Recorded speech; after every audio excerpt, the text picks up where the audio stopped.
Welcome to prime health. హైదరాబాద్లో ప్రముఖ neurologist మరియు న్యూరోసర్జన్గా గుర్తింపు పొందిన వైద్య నిపుణులు డాక్టర్ నిఖిల్ కుమార్ చొక్కం.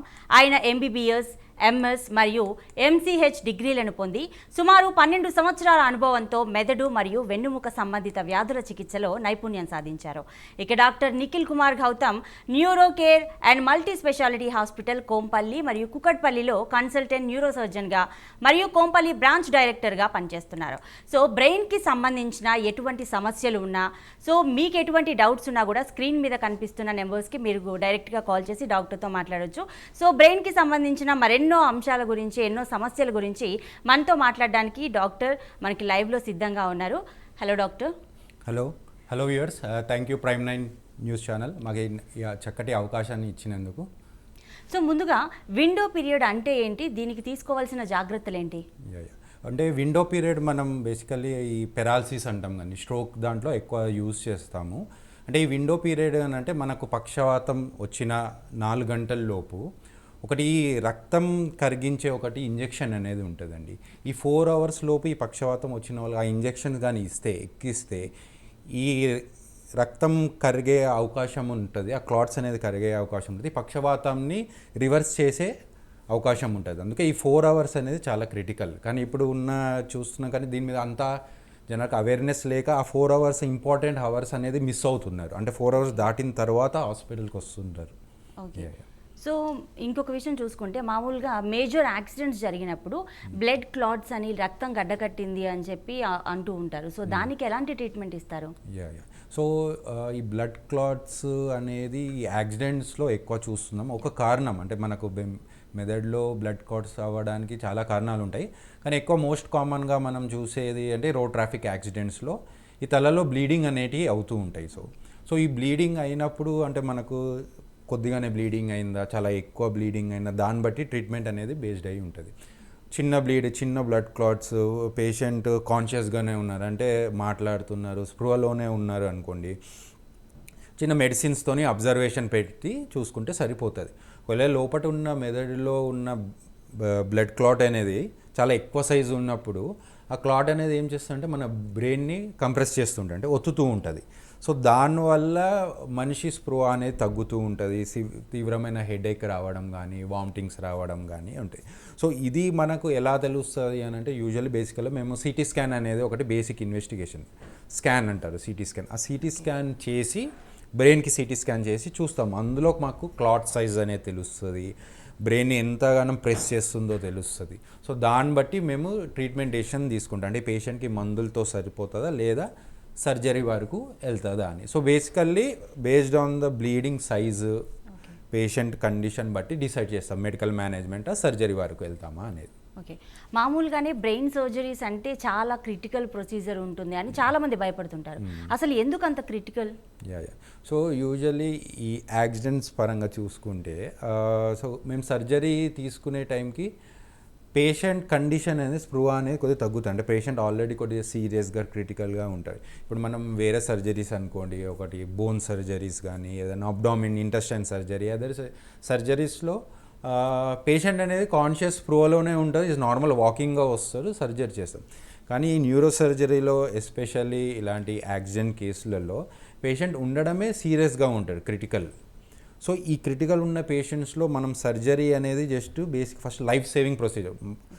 మా ప్రథమమైన మా రెస్పాన్సిబిలిటీ ఏంటంటే పేషెంట్ని ట్రై చేయడం, కాపాడడానికి ట్రై చేయడం. ఓకే, అలాంటి క్రిటికల్ కండిషన్లో మేము ఆపరేట్ చేస్తూ ఉంటాం కాబట్టి కొద్దిగా ఈ బ్రెయిన్ సర్జరీస్లో అవుట్కమ్ అనేది చాలా సీరియస్గానే తీసుకోవాల్సి వస్తూ ఉంటుంది. అంటే క్రిటికల్ అని కాదు, పేషెంట్ కండిషన్స్ బట్టి సర్జరీ అనేది క్రిటికల్ అని డిపెండ్ అవుతుంది. అండ్ బేసికల్లీ డెఫినెట్లీ ఆ బ్రెయిన్ అంటే ఒక కాంప్లెక్స్ ఆర్గాన్, మనకు మనిషిని ఒక కంట్రోల్ చేసేదే ఒక బ్రెయిన్.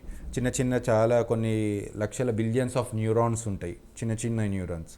సో ఇందువల్ల కొద్దిగా సర్జరీ, బ్రెయిన్ సర్జరీస్ అనేది కొద్దిగా స్కిల్డ్ హై ప్రొఫెషనల్ ట్రైన్ లాంటి న్యూరో సర్జన్స్లే చేయగలుగుతాం.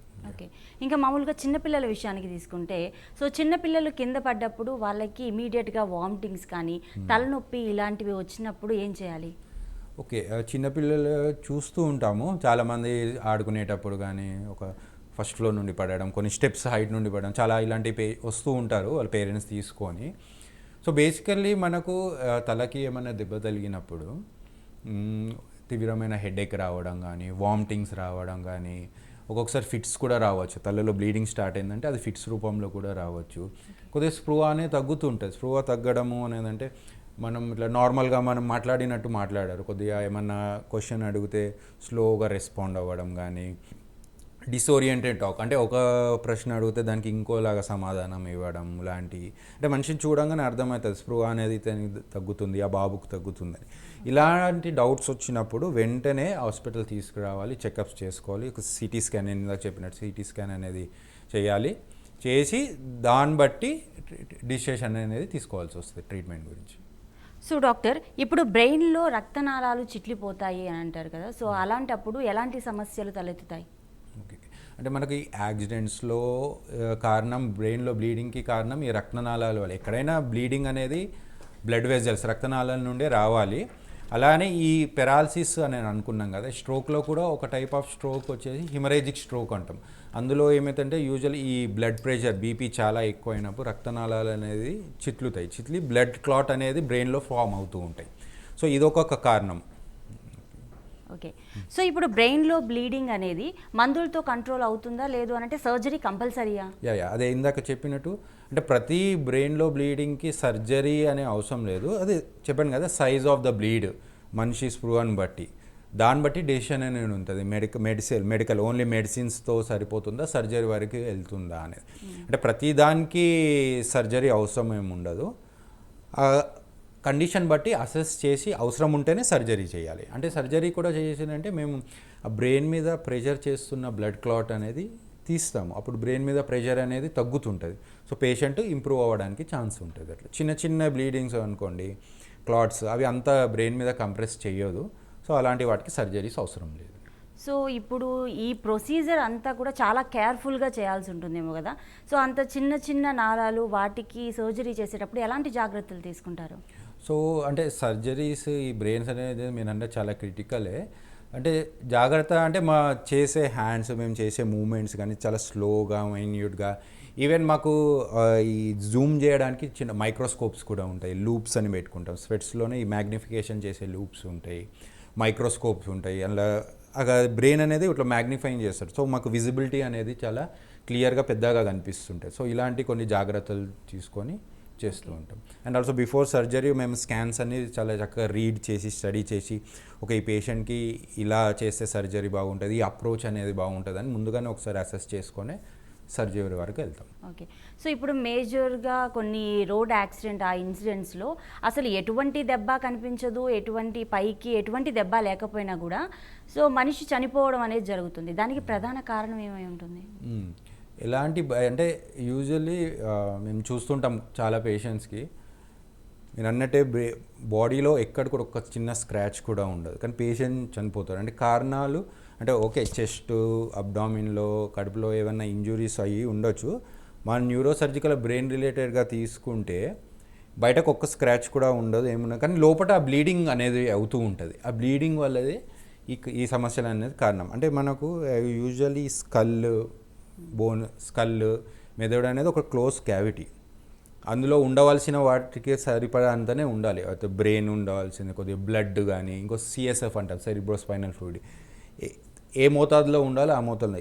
ఈ ఎక్స్ట్రా థింగ్ ఏదన్నా వచ్చి ఉన్నది అనుకోండి బ్రెయిన్లో, లైక్ అదే ఒక బ్లీడింగ్ కానీ, బ్రెయిన్ ట్యూమర్సే కానీ, అదర్ థింగ్స్ అనేది దానికి స్పేస్ ఉండదు. అప్పుడు బ్రెయిన్ని కంప్రెస్ చేస్తూ ఉంటుంది. అంటే ఈ బయట నుండి వచ్చేది బ్లడ్ క్లాట్ స్పేస్ ఆక్యుపై చేసుకోవడానికి ఆ బ్రెయిన్ని అనేది ప్రెస్ చేస్తుంటుంది. దానికి ఇది స్పేస్ ఆక్యుపై చేసుకోవాలి కాబట్టి. సో అలా బ్రెయిన్ని కంప్రెస్ అవ్వడం వల్లనే మనకి ఈ సిమ్టమ్స్ అన్నీ తెలుస్తుంటాయి. సో మనం బయటకి నార్మల్ ఉన్న లోపల జరిగే ఈ బ్లీడింగ్ అనేది, బ్రెయిన్ కంప్రెషన్, బ్రెయిన్ ప్రెషర్స్ అన్నీ జరుగుతూ ఉంటాయి. సో ఈ కారణాల వల్లనే కంప్రెస్ చేసినప్పుడు ఏమవుతుందంటే మనకు బ్రెయిన్లో ఒక ఇంపార్టెంట్ బ్రెయిన్ స్టెమ్ అని ఉంటుంది. ఈ బ్రెయిన్ స్టెమ్ అంటే ఏంటంటే దీంట్లోనే మనకు శ్వాస తీసుకోవాల్సిన సిగ్నల్స్ కానీ, గుండె కొట్టుకోవాల్సిన సిగ్నల్స్ కానీ అక్కడి నుండే వస్తుంటాయి. సో ఈ ప్రెషర్ అయినప్పుడు ఈ బ్రెయిన్ స్టెమ్ పైనుండి బ్రెయిన్ కంప్రెస్ అయినప్పుడు కింద బ్రెయిన్ స్టెమ్ అనేది కంప్రెస్ అవుతుంటాయి. అప్పుడు సిగ్నల్స్ అనేది ఆగిపోతుంటాయి. ఊపిరి తీసుకోవాల్సిన సిగ్నల్స్ కానీ, గుండెకి కొట్టుకోవాల్సిన సిగ్నల్స్. ఇదే కారణం వల్ల పేషెంట్ చనిపోతూ ఉంటుంది. ఇది బేసిక్ కారణం. సో మామూలుగా బ్రెయిన్లో బ్లడ్ క్లాట్స్ అనేవి వచ్చాయి, సో దాని వల్లనే ఫిట్స్ వచ్చాయి, సో దానికి మందులు కంటిన్యూస్గా వాడాల్సిందే, బతికున్నంత కాలం కూడా మెడిసిన్ మీదనే బతకాల్సిందే అని అంటూ ఉంటారు. సో దానికి పర్మనెంట్ ట్రీట్మెంట్ అంటూ ఏం లేదా, మెడిసిన్ వాడాల్సిందేనా? అంటే మనం ఫిట్స్ టాబ్లెట్స్, సిజర్స్ టాబ్లెట్స్ అనేది యూజువల్లీ ఎనీ బ్రెయిన్ ఇంజురీ పేషెంట్స్కి కానీ ఒక 6 months 1 year, బ్రెయిన్ సర్జరీస్ అయితే ఒక 2 years వరకు కూడా వాడుతూ ఉంటాం. డైలీ ఒక tablet or 2 tablets daily 2 times కానీ 3 times తీసుకోమని. అంటే ఇది ఎలా అంటే సీజర్స్కి ఒక కారణము ఈ బ్లడ్ క్లాట్స్, ఇంకా సీజర్స్కి ఆ ఫిట్స్ కారణాలు చాలానే ఉన్నాయి. సో మీరు అన్నట్టు ఈ యాక్సిడెంట్స్ అయినప్పుడు ఫిట్స్ టాబ్లెట్ ఎన్ని నెలలు ఎన్ని సంవత్సరాలు వాడాలి అని అంటే యూజువల్లీ 6 months అన్న 1 year అన్న తప్పక వాడాల్సి వస్తుంది. తర్వాత పేషెంట్స్ మా దగ్గరికి రివ్యూస్కి వచ్చినప్పుడు చూస్తాము అతనికి ట్యాబ్లెట్స్ వాడుతున్న రోజు కూడా వాడడం వల్ల కూడా ఫిట్స్ ఏమన్నా వస్తున్నాయా లేదా అని చూస్తూ ఉంటాం. ఒక 1 year అయింది, సో ఒకసారి స్టాప్ చేసి చూస్తాం, ఒక 2 weeks స్టాప్ చేసి చూస్తాము, ఫిట్స్ ఏమీ రిటర్న్గా రాలేదు అని అంటే సరే రావట్లేదు కదా, ఆపినందువల్ల రావట్లేదు కదా, ఇంకా వేసుకోకండి, కంటిన్యూ చేయండి అని. అట్లా ఒక 1 month 2 months ట్యాబ్లెట్స్ ఆపేసిన ఫిట్స్ రాలేకపోతే మనం ఇంకా స్టాప్ చేయడానికి అవకాశం ఉంది. ఒకవేళ స్టాప్ చేసిన 2 weeks 1 monthకి మళ్ళీ ఫిట్స్ స్టార్ట్ అయినాయి అనుకోండి, ఓకే ఇతనికి ఇంకా ఫిట్స్ వచ్చే అవకాశాలు ఉన్నాయని మళ్ళీ రీస్టార్ట్ చేస్తాం ట్యాబ్లెట్స్ అట్లా.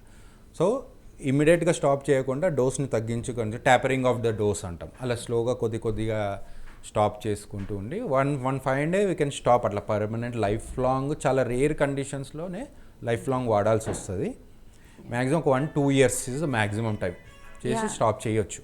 ఓకే డాక్టర్, ఇప్పుడు మీరు చెప్పినట్లు సో నాకు తెలిసిన ఒక ఇన్సిడెంట్లో ఏం జరిగిందంటే, సో మెడిసిన్ అనేది కంటిన్యూస్గా వాడాలి అని చెప్పారు. ఆ మెడిసిన్ని సో స్టాప్ చేసేసారనమాట.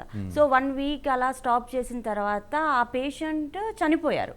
సో అది మెడిసిన్ ఆఫ్ చేయడం వల్లనే చనిపోయారు అని చెప్పి కూడా చెప్పారు. అది ఏ కండిషన్లో జరుగుతుంది? అంటే నేను ఇందాక చెప్పినట్టే అదే డాక్టర్ కూడా స్టాప్ చేసి చూద్దాము కంట్రోల్ అవుతుందేమో వితౌట్ ట్యాబ్లెట్స్ అని చూస్తుంటారు. అది ఆ ట్రయల్ ఎవరైనా ఇస్తూ ఉంటారు. సో ఇలా స్టాప్ చేసినప్పుడు ఆ పేషెంట్కి మేబీ సీజర్సే వచ్చి ఉంటాయి. సీజర్స్ అంటే ఏం లేదు, ఫిట్స్. ఆ ఫిట్స్ వచ్చిన వల్ల ఇంకా ఎక్కువ సివియారిటీ, ఫిట్స్ అనేది చాలా ఎక్కువ వచ్చినప్పుడు బ్రెయిన్కి కొద్దిగా ఆక్సిజన్ అనేది తగ్గుతుంది, స్ప్రూ అని తగ్గుతూ ఉంటుంది. మేబీ ఆ ఫిట్స్ కారణం వల్ల అది కూడా రావచ్చు. అండ్ ఆల్సో యూజువల్లీ ఫిట్స్ వచ్చిన వాళ్ళకు ఛాతీలో లంగ్స్లో ఒక యాస్పిరేషన్ అవుతూ ఉంటుంది, అంటే లంగ్స్లోకి వాళ్ళు తిన్నది కానీ కడుపులోది యాస్పిరేట్ చేస్తూ ఉంటారు. దానివల్ల ఈ శ్వాస అనేది తీసుకోవడం తగ్గుతుంది. అంటే ఇవన్నీ ఫిట్స్కి కారణాలు. అండ్ ఆల్సో యూజువల్లీ కొంతమంది ఫిట్స్కి డ్రైవింగ్ చేసేటప్పుడు అన్న ఫిట్స్ రావచ్చు. ఆబ్వియస్లీ డ్రైవింగ్ చేసేటప్పుడు బయట రోడ్లో డ్రైవింగ్ చేసేటప్పుడు ఫిట్స్ వచ్చినాయంటే పడిపోతాడు, అది యాక్సిడెంట్ రూపంలో మనకు కనిపిస్తుంది. కొంతమంది బిల్డింగ్ మీద నిలబడుతుంది, కార్నర్లో నిలబడినప్పుడు ఫిట్స్ వచ్చినాయి అనుకో బిల్డింగ్ నుండి పడేయడం కూడా అవుతుంటుంది. సో ఫిట్స్ వల్ల ఫిట్స్ వచ్చే టైంకి పేషెంట్కి ఎంత సివియారిటీ వచ్చింది, ఎక్కడ ఉన్నది కండిషన్స్ కూడా డిపెండ్ అవుతుంది. సో ఇప్పుడు మీరు చెప్పినట్లు ఆ ఫిట్స్ అనేవి సో బ్రెయిన్కి సంబంధించి ఏదైనా ప్రాబ్లం ఉంటేనే ఫిట్స్ వస్తుందా? అవునండి, మ్యాక్సిమం బ్రెయిన్లో ఏదో ఒక కారణాలు, అంటే మీద ఒకటి బ్లీడింగ్ కావచ్చు, ఒక ట్యూమర్స్ వల్ల రావచ్చు, బ్రెయిన్ అంతా నార్మల్గా ఉన్నా కూడా ఫిట్స్ వచ్చే అవకాశం. ఫిట్స్ అంటే ఏం లేదు, బ్రెయిన్ ఒక ఎలక్ట్రిక్ యాక్టివ్, బ్రెయిన్ ఒక సిగ్నల్స్ అనేది హైపర్గా ఎక్కువ అవ్వడం వల్ల ఇది ఫిట్స్ రూపంలో బయటకు వస్తూ ఉంటుంది. సో బ్రెయిన్ ట్యూమర్స్ ఒక కారణం కావచ్చు, ఇన్ఫెక్షన్, మెదడుకు ఇన్ఫెక్షన్ వల్ల కూడా రావచ్చు. సో ఇలా చాలా కారణాలు ఉంటాయి. బ్రెయిన్ డెవలప్మెంట్ అంటే పుట్టుకతో బ్రెయిన్ సరిగా డెవలప్మెంట్ అవ్వకుండా ఉండడం వల్ల కూడా మనకు ఫిట్స్ రూపంలో బయటకు వస్తుంటాయి. ఓకే, ఇంకొకటి లేడీస్ ప్రెగ్నెన్సీ టైంలో కానీ డెలివరీ టైంలో కానీ సో హైపర్ టెన్స్ అవుతూ ఉంటారు కదా, సో అలాంటి టైంలో వాళ్ళకి బ్రెయిన్కి సంబంధించిన ఎటువంటి కేర్ తీసుకోవాలి, లేదు అంటే వాళ్ళకి ఎటువంటి ఆపద వచ్చే ఇది ఉంటుంది? అంటే యూజువల్లీ ప్రెగ్నెంట్ లేడీస్ వాళ్ళు ఎక్కువ ఎక్సైట్ అయినప్పుడు యాంగ్జైటీలో ఎక్కువ ఉంటుంది. అది కూడా ఒక్కొక్కసారి ఫిట్స్ రూపంలో రావచ్చు, లేకపోతే ఆల్రెడీ వీళ్ళు ఫిట్స్ పేషెంటే, సిజర్స్ పేషెంటే ఉన్నప్పుడు ఈ ప్రెగ్నెన్సీ టైంలో వాళ్ళకు మళ్ళీ వచ్చే అవకాశం ఎక్కువ ఉంటుంది, పొటెన్షియల్ అట్లా. సో వాళ్ళు యూజువల్లీ కంటిన్యూ చేసే ఫిట్స్ ట్యాబ్లెట్ని మళ్ళీ కంటిన్యూ చేసుకోవచ్చు. అండ్ ఆల్సో ప్రెగ్నెన్సీ టైంలో కూడా మనము ఈ ఫిట్స్కి ఇచ్చే ట్యాబ్లెట్ అనేది చూసుకొని ఇవ్వాలి. అంటే ఇప్పుడు ఒక జబ్బుకి చాలా రకాల మెడిసిన్స్ ఉంటాయి, కానీ చూసుకోవాలి ప్రెగ్నెన్సీ వాళ్ళకు ఏ మెడిసిన్ సూట్ అవుతుంది అదే ఇవ్వాలి. ఎందుకంటే వాళ్ళు తీసుకున్నదే కింద లోపల ఉన్న బేబీకి వెళ్తూ ఉంటుంది కాబట్టి చూసుకొని ఆ ఫిట్స్ ట్యాబ్లెట్ వాడాల్సి వస్తుంది. అండ్ తగిన జాగ్రత్తలు తీసుకోవాలి. అంటే వీళ్ళకు ఫిట్స్ ఎందుకు వస్తున్నాయో ఆ కారణాలు, యాంగ్జైటీసో ఏదే కారణాలు ఉంటాయో అవన్నీ అవాయిడ్ చేస్తూ ఉండి కొద్ది జాగ్రత్తలు తీసుకోవాలి. డాక్టర్ కాలర్ సిద్ధంగా ఉన్నారు, తీసుకుందాం. సుధాకర్ గారు నమస్తే అండి. ఓకే అండి. సో మామూలుగా ఇప్పుడు చిన్నపిల్లల విషయానికి వస్తే వాళ్ళు ఎక్కువ ఇప్పుడు స్క్రీన్ టైం అనేది ఎక్కువైపోతుంది. సో స్క్రీన్ టైం ఎక్కువ అయిపోవడం వల్ల వాళ్ళకి బ్రెయిన్కి సంబంధించి ఎటువంటి ప్రమాదాలు రావచ్చు? అంటే ఈ స్క్రీన్ టైం అనేది చూస్తున్నాం, అవును, చాలా ఎక్కువ అవుతుంది. సో ఈ స్క్రీన్ టైం వల్ల ఏమవుతుంది అని అంటే కాన్స్టెంట్ ఫోకస్ ఒకటే స్క్రీన్లో, దాని నుంచి వచ్చే లైట్స్, బ్లూ లైట్స్ ఎఫెక్ట్, అది ఐస్ మీద ఎఫెక్ట్ పడి అది ఫైనల్లీ బ్రెయిన్కే, ఐస్ నుండి మనం ఒకటి చూస్తున్నాము అన్న దాన్ని ప్రాసెస్ చేయాల్సింది మళ్ళీ బ్రెయినే. సో దీనివల్ల ఈ ఎక్కువ స్క్రీన్ టైం వల్ల, పడుకునేటప్పుడు చూసేయడం వల్ల. సో కాలర్ సిద్ధంగా ఉన్నారు. సుధాకర్ గారు నమస్తే అండి. డాక్టర్ ఉన్నారు, మాట్లాడండి. సుధాకర్ గారు చెప్పండి. చెప్పండి. నమస్కారం అండి, చెప్పండి సార్. ఏమి లేదు, ఇప్పుడు యూజువల్గా పెరాలిసిస్ అంటే,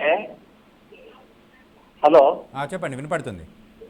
ఈ పబ్లిక్ లో ఏమో ఒక ఇంటెన్షన్ అంటే పెరాలిసిస్ అంటే బీపీ నుంచి, షుగర్ నుంచి వస్తుంది అనేసి. మళ్ళీ ఒకసారి చెప్తారా సార్? చెప్పండి మళ్ళీ ఒకసారి క్వశ్చన్. సుధాకర్ గారు, మీరు టీవీ చూడకుండా ఫోన్లో డైరెక్ట్గా మాట్లాడండి, అప్పుడే వినిపిస్తుంది మీ వాయిస్ సరిగ్గా. లేదు.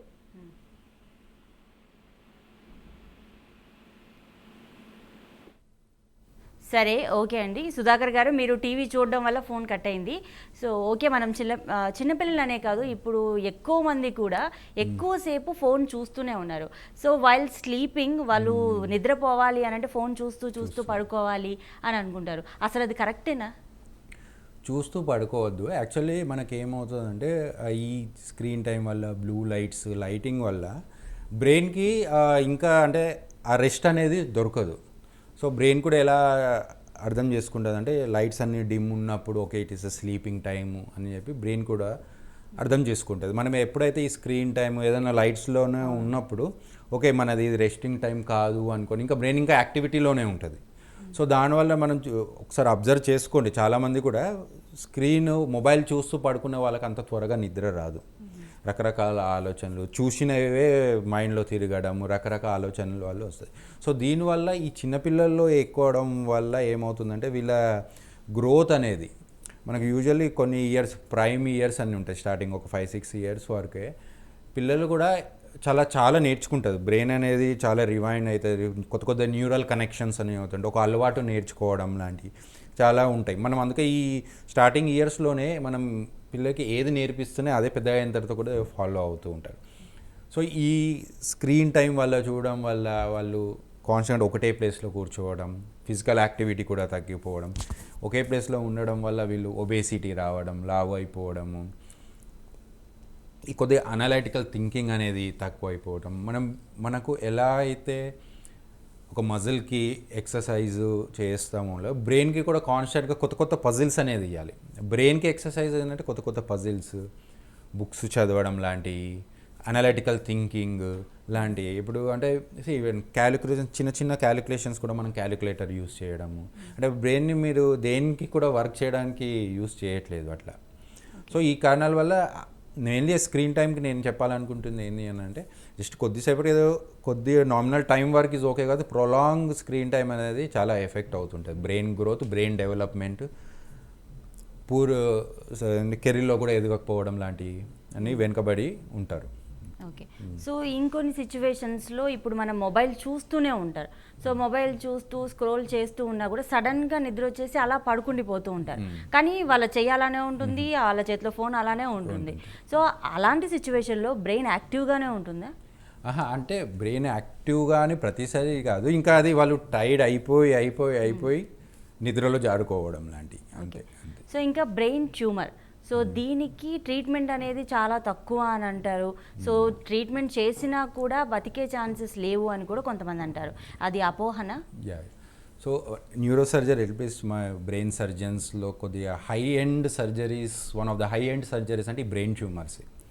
సో ఎలా అయితే బాడీలో క్యాన్సర్ బ్రెయిన్ ట్యూమర్స్ అంటే బ్రెయిన్లో కాబట్టి ట్యూమర్ అని అంటాం. ఎలా అయితే బాడీలో స్టేజెస్ ఆఫ్ ద క్యాన్సర్ రకరకాల క్యాన్సర్స్ ఉన్నాయో బ్రెయిన్లో కూడా ట్యూమర్ అంటే ఒక గడ్డ ట్యూమర్ బ్రెయిన్ది. దాంట్లో కూడా టైప్ ఆఫ్ క్యాన్సర్స్ ఉంటాయి. లో గ్రేడ్ ట్యూమర్స్ ఉంటాయి, హై గ్రేడ్ ట్యూమర్స్ ఉంటాయి.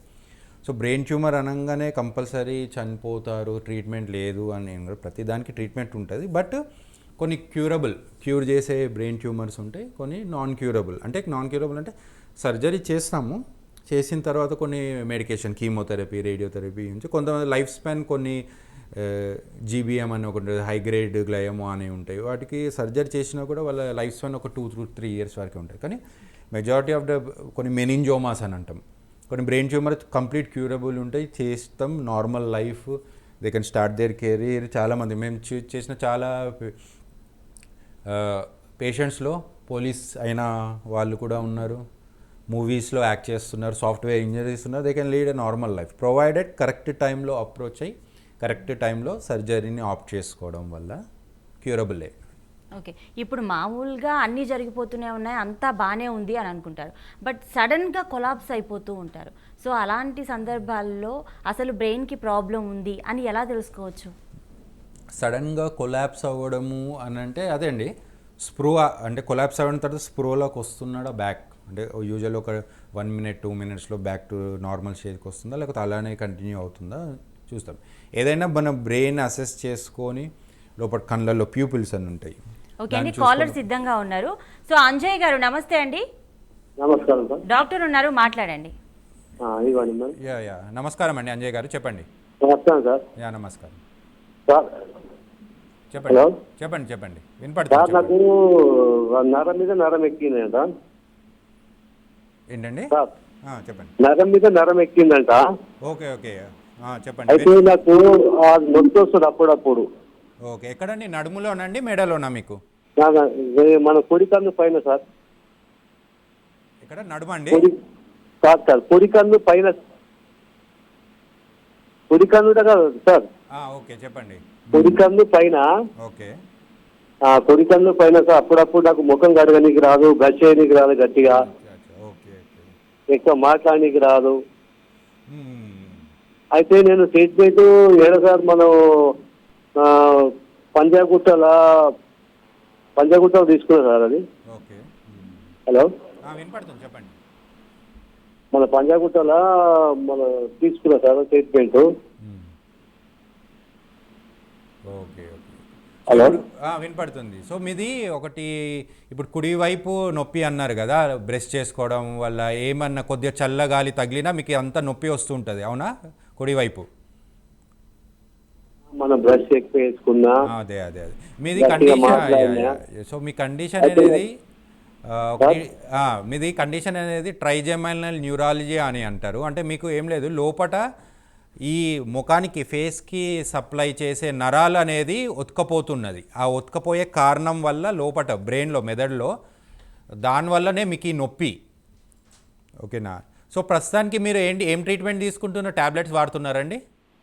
టాబ్లెట్ వాడుతున్నాం సార్. అది ఓకే. ఎప్పుడన్నా మన బ్రెయిన్ స్కానింగ్ అయిందండి మీకు? ఎంఆర్ఐ బ్రెయిన్ కానీ స్కాన్ లాంటి? అన్ని తీసి సార్ నేను 2 సంవత్సరాలు ట్రీట్మెంట్ చేసుకుంటున్నాను సార్. ఇది 2 సంవత్సరాలు ట్రీట్మెంట్ చేసుకుంటున్నా. మన బంజారా సిటీ న్యూరో సెంటర్ అక్కడ తీసుకున్నా. అది టాబ్లెట్ల మీద నడుస్తున్నది. ఇక్కడ మన డెక్కన్ హాస్పిటల్ ఏది సోమాజీ కూడా అక్కడ తీసుకున్నా. అక్కడేం తగ్గలేదు, అక్కడికి వెళ్ళా సార్ ఇప్పుడు. అయితే అది నాకు రీసెంట్ గా మొన్న 2-3 రోజులు నొప్పి వచ్చింది సార్. అది మీ దగ్గర ఏమైనా ట్రీట్మెంట్ ఉందా సార్ మంచిగా? అంటే ఇప్పుడు ప్రస్తుతానికి మీరు ట్యాబ్లెట్స్ వాడచ్చు. దీనికి 3 స్టేజెస్లో ట్రీట్మెంట్ అండి. ట్యాబ్లెట్స్తో తగ్గకపోతే చిన్న కరెంట్ లాంటివి పెడతారు. పెడితే అది కొన్ని రిలీఫ్ ఉంటాయి. ఇంకా మీరు ట్యాబ్లెట్స్ వాడి ఈ కరెంట్ లాంటి వేరే చిన్న ప్రొసీజర్ చేసినా మీకు తగ్గకపోతే ఇంకా లాస్ట్ చివరిది ఆపరేషనే అండి. ఆపరేషన్ చివరిగా ఆపరేషన్ చేస్తే మీకు కంప్లీట్ క్యూర్ రావచ్చు. దానికన్నా ముందు మీరు చేయాల్సిన ప్రయత్నాలన్నీ చేయొచ్చు. ఇంకా వీటి వల్ల మీకు సమస్య తగ్గకపోతే మాత్రం లాస్ట్ ఆప్షన్ ఆపరేషన్ చేయాలి. సో ఒకసారి మీరు ట్యాబ్లెట్స్ వాడుతున్నారు కాబట్టి ఒకటి కరెంటు పెడతారు, రేడియో ఫ్రీక్వెన్సీ అబ్లేషన్ అని, ఆర్ఎఫ్ అని. లాంటి ప్రొసీజర్ చేసినా మీకు ఆ పెయిన్ అనేది చాలా వరకు తగ్గుతుంది. థ్యాంక్ యూ నిఖిల్ కుమార్ గారు. సో చాలా క్వశ్చన్స్కి సమాధానాలు ఇంకా సమస్యలకి పరిష్కార మార్గాలు తెలియజేశారు. Thank you so much. So చూసారు కదండి, ఇది ఇవాల్టి ప్రైమ్ హెల్త్. మరో అంశంతో మరొకసారి మిమ్మల్ని కలుస్తాం.